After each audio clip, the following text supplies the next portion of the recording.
வல்லமையானவரே, என்னை காக்கும் தெய்வம் நீரே. சொல்லுவோம், வல்லமை மாட்சிமை நிறைந்தவரே, மகிமைக்கு பாத்திரரே. தேவனுடைய பிள்ளை கர்த்தராகிய கிறிஸ்து இயேசுவை பற்றிய நேசமும் பாசமும் நம்பிக்கையும் பரலோகத்தை பற்றிய விசுவாசமும் உனக்குள் இருக்குமானால் ஆமென் சொல்லுங்க. ஹல்லேலூயா.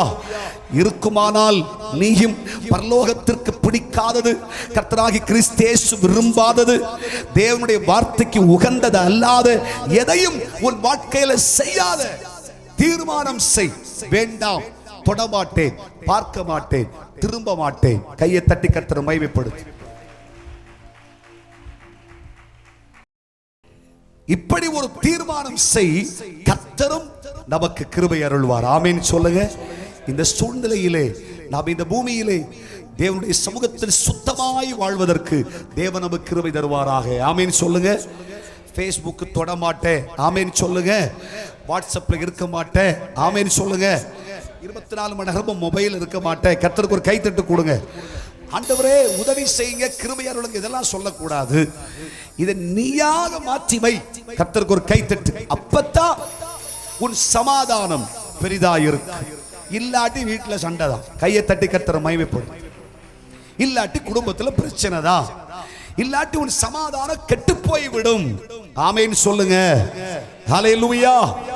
அது மட்டுமல்ல, பைபிள் சொல்லுது, கர்த்தருடைய கற்பனை என்ன? நீ கர்த்தருடைய சபையிலே கர்த்தருக்கு ஆராதனை செய், கர்த்தருடைய பந்தியிலே பங்கெடு, தேவனோடு ஐக்கியப்பட்டிரு. கர்த்தருடைய சமூகத்திலே நிற்க வேண்டிய நீ, துதிக்க வேண்டிய நீ, ஜெபிக்க வேண்டிய நீ, ஆராதிக்க வேண்டிய நீ தாமதிக்காதே. தேவ சமூகத்தில் பிரதிஷ்டையோடு, தகப்பனே உயிருள்ள நாளெல்லாம் உம்மையே பாடுவேன் சுவாமி, உம்மையே ஸ்தோத்தரிப்பேன், உம்மையே மகிமைப்படுத்துவேன், உமக்கு ஆராதனை செய்வேன், உம்மோடு ஐக்கியப்பட்டிருப்பேன் என்று நீ தீர்மானம் செய்.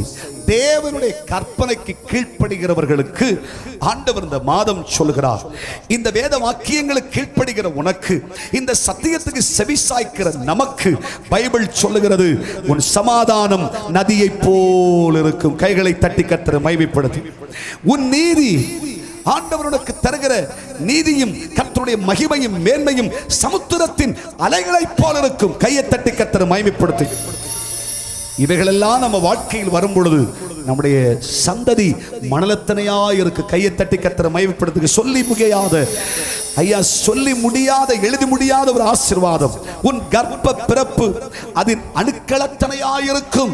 இது தேவனுடைய தலைமுறைக்கு கொடுக்கிற ஆசீர்வாதம். நம்முடைய வாழ்க்கையில் தேவன் தந்தருளுகிற நன்மை, உன் வாழ்க்கையில் ஒரு நன்மைக்கு குறைவு வராது.